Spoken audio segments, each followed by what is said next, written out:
اور رہا اس کا مجھے گالی دینا تو وہ اس کا یہ کہنا ہے میری اولاد ہے، حالانکہ میں اس سے پاک ہوں کہ میری اولاد ہو، میری بیوی ہو یا میری اولاد ہو۔ ایک اور حدیث نمبر 22 حضرت ابو ہریرہ رضی اللہ تعالیٰ عنہ بیان کرتے ہیں، رسول اللہ صلی اللہ علیہ وسلم نے فرمایا، اللہ تعالیٰ نے فرمایا، ابن آدم زمانے کو گالی دینے کے باعث مجھے تکلیف پہنچاتا ہے، حالانکہ میں زمانہ ہوں، تمام معاملات میرے ہاتھ میں ہیں، میں ہی دن رات کو بدلتا ہوں۔ ایک اور حدیث نمبر 23 ابو موسیٰ اشعری رضی اللہ تعالیٰ عنہ بیان کرتے ہیں، رسول اللہ صلی اللہ علیہ وسلم نے فرمایا، تکلیف وہ بات سن کے اس پہ صبر کرنے والا اللہ سے بڑھ کے کوئی نہیں، وہ اس کے لیے اولاد کا دعویٰ کرتے ہیں لیکن وہ پھر بھی ان سے درگزر کرتا ہے اور انہیں رزق بہم پہنچاتا ہے۔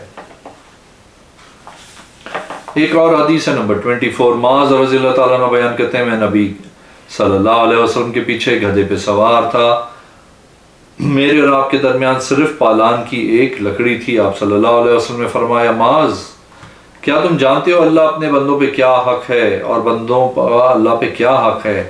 میں نے عرض کیا اللہ اور اس کا رسول بہتر جانتے ہیں۔ آپ صلی اللہ علیہ وسلم نے فرمایا، اللہ کے بندوں پہ یہ حق ہے وہ اس کی عبادت کریں، اس کے ساتھ کسی کو شریک نہ بنائیں، اور بندوں کا اللہ پہ یہ حق ہے کہ وہ اس شخص کو عذاب نہ دے جو اس کے ساتھ کسی قسم کا شرک نہ کرتا ہو۔ میں نے عرض کیا اللہ کے رسول کیا میں لوگوں کو اس کی بشارت نہ دوں؟ آپ صلی اللہ علیہ وسلم نے فرمایا، انہیں بشارت نہیں دو ورنہ وہ اس بات پہ توکل کر لیں گے۔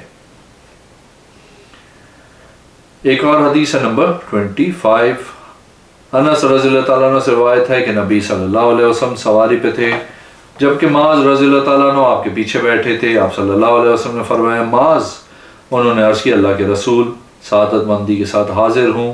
آپ نے پھر فرمایا، معاذ، انہوں نے عرض کی اللہ کے رسول صلی اللہ علیہ وسلم سعادت مندی کے ساتھ حاضر ہوں۔ آپ صلی اللہ علیہ وسلم نے پھر فرمایا، معاذ، انہوں نے کہا اللہ کے رسول سعادت مندی کے ساتھ حاضر ہوں۔ 3 مرتبہ ایسا ہوا تو آپ صلی اللہ علیہ وسلم نے فرمایا، جو شخص صدق کے دل سے یہ گواہی دیتا ہو کہ اللہ کے سوائے کوئی معبود نہیں اور یہ کہ محمد صلی اللہ علیہ وسلم اللہ کے رسول ہیں، تو اللہ اس پہ جہنم کی آگ حرام کر دیتا ہے۔ انہوں نے عرض کی اللہ کے رسول صلی اللہ علیہ وسلم کیا میں اس کے متعلق لوگوں کو نہ بتاؤں تاکہ وہ خوش ہو جائیں؟ آپ صلی اللہ علیہ وسلم نے فرمایا، تب تو وہ توکل کر لیں گے۔ پھر معاذ نے گناہ سے بچنے کے لیے اپنی موت کے قریب اس کے متعلق بتایا۔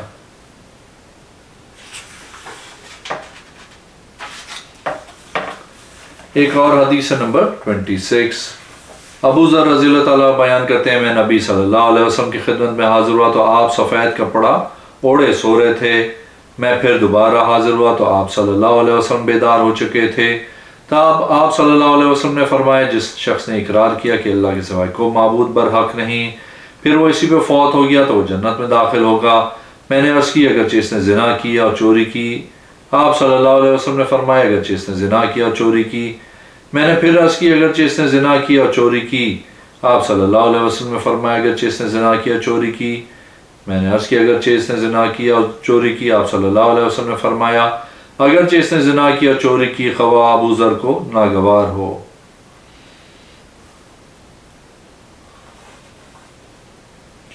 ایک اور حدیث ہے نمبر 28 عبادہ بن سامت رضی اللہ تعالیٰ عنہ بیان کرتے ہیں، رسول اللہ صلی اللہ علیہ وسلم نے فرمایا، جو شخص یہ گواہی دے کہ اللہ کے سوائے کوئی معبود نہیں، وہ یکتا ہے، اس کا کوئی شریک نہیں، اور یہ کہ محمد صلی اللہ علیہ وسلم اس کے بندے اس کے رسول ہیں، اور عیسیٰ علیہ السلام اللہ کے بندے ہیں، اس کے رسول اور اس کی باندی کے بیٹے ہیں، اس کا کلمہ جسے اس نے مریم علیہ السلام کی طرف ڈالا اور اس کی طرف ایک روح ہیں، جنت اور جہنم حق ہے، اللہ اس شخص کو جنت میں داخل فرمائے گا خواہ اس کے اعمال کیسے بھی ہوں۔ ایک اور حدیث نمبر 28 حضرت عمر بن عاص رضی اللہ تعالیٰ عنہ بیان کرتے ہیں، میں نبی صلی اللہ علیہ وسلم کی خدمت میں حاضر ہوا تو میں نے عرض کی اپنا دایاں ہاتھ بڑھائیں تاکہ میں آپ کی بیعت کروں۔ آپ نے اپنا دایاں ہاتھ بڑھایا تو میں نے اپنا ہاتھ کھینچ لیا۔ آپ صلی اللہ علیہ وسلم نے فرمایا، عمر تمہیں کیا ہوا؟ میں نے عرض کی میں شرط قائم کرنا چاہتا ہوں۔ آپ صلی اللہ علیہ وسلم نے فرمایا، بتاؤ کیا شرط قائم کرنا چاہتے ہوں؟ میں نے عرض کی یہ کہ مجھے بخش دیا جائے۔ آپ صلی اللہ علیہ وسلم نے فرمایا، عمر کیا تمہیں معلوم نہیں اسلام پہلے حالت کفر والے گناہ مٹا دیتا ہے، ہجرت اپنے سے پہلے کیے ہوئے گناہ مٹا دیتی ہے، بے شک حج بھی ان گناہوں کو مٹا دیتی ہے جو اس سے پہلے کیے ہوئے ہوتے ہیں۔ اور ابو ہریرہ رضی اللہ تعالیٰ عنہ سے مروی 2 حدیثیں، اللہ نے فرمایا میں شرکا کے شرک سے بے نیاز ہوں۔ دوسری حدیث میں کبر میری چادر ہے۔ ایک اور حدیث نمبر 29، معاذ رضی اللہ تعالیٰ عنہ بیان کرتے میں نے عرض کی اللہ کے رسول مجھے کوئی ایسا عمل بتائیں جو مجھے جنت میں داخل کرے اور جہنم سے دور کر دے۔ آپ صلی اللہ علیہ وسلم نے فرمایا تم نے ایک بہت بڑی بات کے متعلق پوچھا ہے، وہ ایک ایسے آدمی کے لیے آسان ہے جس پہ اللہ اسے آسان فرما دے۔ تم اللہ کی عبادت کرو، اس کے ساتھ شریک نہ بناؤ، نماز قائم کرو، زکوٰۃ ادا کرو، رمضان کے روزے رکھو اور بیت اللہ کا حج کرو۔ پھر فرمایا کیا میں تمہیں ابواب خیر کے متعلق نہ بتاؤں؟ روزہ ڈھال ہے، صدقہ گناہوں کو ایسے مٹا دیتا ہے جیسے پانی آگ کو بجھا دیتا ہے، اور رات کے اوقات میں آدمی کی نماز پڑھنا گناہوں کو مٹا دیتا ہے۔ پھر آپ صلی اللہ علیہ وسلم سورہ سجدہ کی آیت تلاوت فرمائی، اس کے پہلو بستروں سے دور رہتے ہیں، حتیٰ کہ آپ نے وہ عمل کیا کرتے تھے تک تلاوت مکمل فرمائی۔ پھر آپ صلی اللہ علیہ وسلم نے فرمایا کیا میں تمہیں دین کی بنیادی ستون اور اس کی چوٹی کے متعلق نہ بتاؤں؟ میں نے عرض کی کیوں نہیں اللہ کے رسول صلی اللہ علیہ وسلم، ضرور بتائیں۔ آپ صلی اللہ علیہ وسلم نے فرمایا دین کی بنیاد اسلام ہے، اس کا ستون نماز اور اس کی چوٹی جہاد ہے۔ پھر فرمایا کیا میں تمہیں اس سے بڑی چیز کے متعلق نہ بتاؤں؟ میں نے عرض کی کیوں نہیں اللہ کے نبی، ضرور بتائیں۔ آپ نے اپنی زبان کو پکڑ کے فرمایا اسے روک لو۔ میں نے عرض کی اللہ کے نبی ہم اس سے جو کلام کرتے ہیں کیا اس پہ ہمارا مواخذہ ہوگا؟ آپ صلی اللہ علیہ وسلم نے فرمایا ماس تیری ماں تجھے گم پائے، لوگوں کو ان کی زبانوں کی کاٹ ہی ان کے چہروں یا نتھوں کے بند جہنم میں گرائے گی۔ ایک اور حدیث ہے، حدیث نمبر 3030، حضرت ابو امامہ رضی اللہ تعالیٰ عنہ بیان کرتے ہیں رسول اللہ صلی اللہ علیہ وسلم نے فرمایا جس شخص نے اللہ کے لیے محبت کی، اللہ کی خاطر بغض رکھا، اللہ رضا کی خاطر عطا کیا اور اللہ کے لیے روک لیا تو اس نے ایمان مکمل کر لیا۔ ایک اور حدیث ہے 32، ابو ذر رضی اللہ تعالیٰ عنہ بیان کرتے ہیں رسول اللہ صلی اللہ علیہ وسلم نے فرمایا اللہ کی رضا کی خاطر محبت کرنا اور اللہ کی رضا کی خاطر بغض رکھنا اعمال میں سب سے افضل عمل ہے۔ ایک اور حدیث ہے 33، ابو ہریرہ رضی اللہ تعالیٰ عنہ بیان کرتے ہیں رسول اللہ صلی اللہ علیہ وسلم نے فرمایا مسلمان وہ ہے جس کی زبان اور اس کے ہاتھ سے مسلمان محفوظ رہیں، اور مومن وہ ہے جس سے لوگ اپنی جانوں و مالوں کے بارے میں بے خوف اور پرامن رہیں۔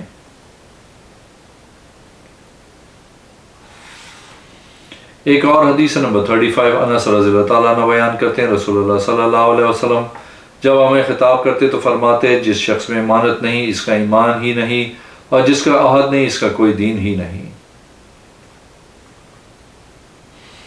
ایک اور حدیث ہے 36، عبادہ بن صامت رضی اللہ تعالیٰ عنہ بیان کرتے ہیں میں نے رسول اللہ صلی اللہ علیہ وسلم کو فرماتے ہوئے سنا جو شخص گواہی دے کہ اللہ کے سوائے کوئی معبود برحق نہیں اور محمد صلی اللہ علیہ وسلم اللہ کے رسول ہے، اللہ نے اس کو جہنم پہ حرام کر دیا۔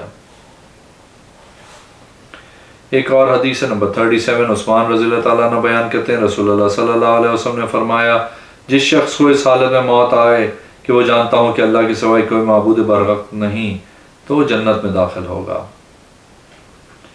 ایک اور حدیث نمبر 38، جابر رضی اللہ تعالیٰ عنہ بیان کرتے ہیں رسول اللہ صلی اللہ علیہ وسلم نے فرمایا دو خصلتیں باعث موجب ہیں۔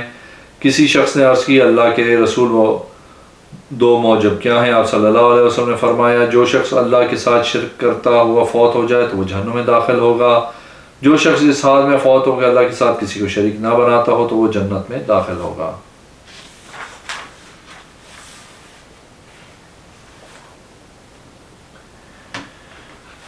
ایک اور حدیث ہے، حدیث نمبر 39، ابو ہریرہ رضی اللہ تعالیٰ عنہ بیان کرتے ہیں ہم رسول اللہ صلی اللہ علیہ وسلم کے ارد گرد بیٹھے ہوئے تھے جبکہ ابو بکر و عمر رضی اللہ تعالیٰ عنہ صحابہ کی ایک جماعت کے ساتھ ہمارے ساتھ تھے کہ رسول اللہ صلی اللہ علیہ وسلم ہمارے پاس سے اٹھ کے چلے گئے۔ آپ نے ہمارے پاس واپس آنے کی تاخیر کی تو ہمیں اندیشہ ہوا کہ ہماری غیر موجودگی میں آپ کو کوئی تکلیف نہ پہنچائی جائے، بس ہم آپ کی تلاش میں اٹھ کھڑے ہوئے۔ سب سے پہلا شخص میں تھا جو پریشان ہوا تو میں نے وہاں سے رسول اللہ صلی اللہ علیہ وسلم کو تلاش کرنے کے لیے روانہ ہوا، حتیٰ کہ میں انصار قبیلے کے ایک خاندان بنو نجار کے ایک باغ کے پاس آیا تو میں اس میں چکر لگایا تاکہ مجھے اس کا کوئی دروازہ مل جائے، لیکن اس میں کوئی دروازہ نہ تھا، لیکن وہاں ایک بیرونی کنواں تھا جس میں سے ایک نالی باغ کی دیوار سے اندر جاتی تھی۔ بس میں سمٹ کے اس راستے سے رسول اللہ صلی اللہ علیہ وسلم کی خدمت پہنچ گیا تو آپ صلی اللہ علیہ وسلم نے پوچھا ابو ہریرہ؟ میں نے عرض کی جی ہاں اللہ کے رسول صلی اللہ علیہ وسلم۔ آپ صلی اللہ علیہ وسلم نے فرمایا تمہیں کیا ہوا ہے کہ یہاں چلے آئے؟ میں نے عرض کی آپ ہمارے پاس تشریف فرما تھے، آپ اٹھ کر ہم آ گئے اور ہمارے پاس واپس آنے میں تاخیر کی تو ہمیں یہاں اندیشہ ہوا کہ ہماری غیر موجودگی میں آپ کو کوئی تکلیف نہ پہنچائی جائے، بس ہم گھبرا گئے۔ میں پہلا شخص تھا جو پریشانی کا شکار ہوا۔ بس میں اس باغ کے پاس پہنچایا تو میں سکڑ کے اس نالے کے ذریعے اندر آ گیا، جس طرح لومڑ سکڑ اور سمٹ جاتے ہیں، اور وہ لوگ میرے پیچھے ہیں، اور آپ صلی اللہ علیہ وسلم نے اپنے نیلان مبارک مجھے دے کر فرمایا اے ابو ہریرہ میرے جوتے لے جاؤ اور اس دیوار کے باہر ایسا جو شخص تمہیں ملے جو دل کی یقین کے ساتھ گواہی دیتا ہو کہ اللہ کے سوا کوئی معبود نہیں تو اسے جنت کی بشارت دے دو۔ تو میں سب سے پہلے عمر رضی اللہ تعالیٰ عنہ سے ملاقات ہوئی، ان سے پوچھا ابو ہریرہ یہ دونوں جوتے کیسے ہیں؟ میں نے کہا یہ دونوں جوتے رسول اللہ صلی اللہ علیہ وسلم کے لیے ہیں، اور آپ نے مجھے دے کے بھیجا ہے کہ میں ایسے جس شخص سے ملوں جو دل کے یقین کے ساتھ گواہی دیتا ہے کہ اللہ کے سوائے کوئی معبود برحق نہیں، میں اسے جنت کی بشارت دوں۔ یہ سن کے حضرت عمر رضی اللہ تعالیٰ نے میرے سینے پہ مارا تو میں سرین کے بل گر پڑا۔ انہوں نے کہا ابو ہریرہ واپس چلے جاؤ۔ میں روتا ہوا رسول اللہ صلی اللہ علیہ وسلم کی خدمت واپس آئے، جبکہ عمر رضی اللہ تعالیٰ عنہ میرے پیچھے پیچھے چلے آئے۔ رسول اللہ صلی اللہ علیہ وسلم نے فرمایا ابو ہریرہ تمہیں کیا ہوا؟ میں نے عرض کی میں عمر رضی اللہ تعالیٰ عنہ سے ملا تو انہوں نے میرے سینے پہ اتنے زور سے مالا کہ میں سیرین کے بل گر پڑا اور کہا واپس چلے جاؤ۔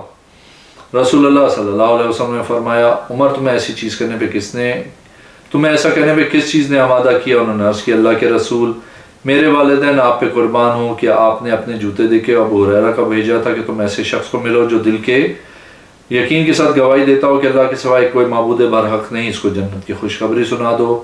آپ صلی اللہ علیہ وسلم نے فرمایا ہاں۔ انہوں نے کہا آپ ایسا نہ کریں، مجھے اندیشہ ہے کہ لوگ اس بات پہ توکل کر لیں گے، آپ انہیں چھوڑ دیں تاکہ وہ عمل کرتے رہیں۔ تو رسول اللہ صلی اللہ علیہ وسلم نے فرمایا انہیں اس حال میں چھوڑ دو تاکہ عمل کرتے رہیں۔ اگر آپ نے میرے چینل کو اب تک سبسکرائب نہیں کیا تو پلیز کیجیے، اس ویڈیو کو لائک کیجیے۔ اگلے میں انشاءاللہ حاضر ہوں گا۔ اللہ حافظ۔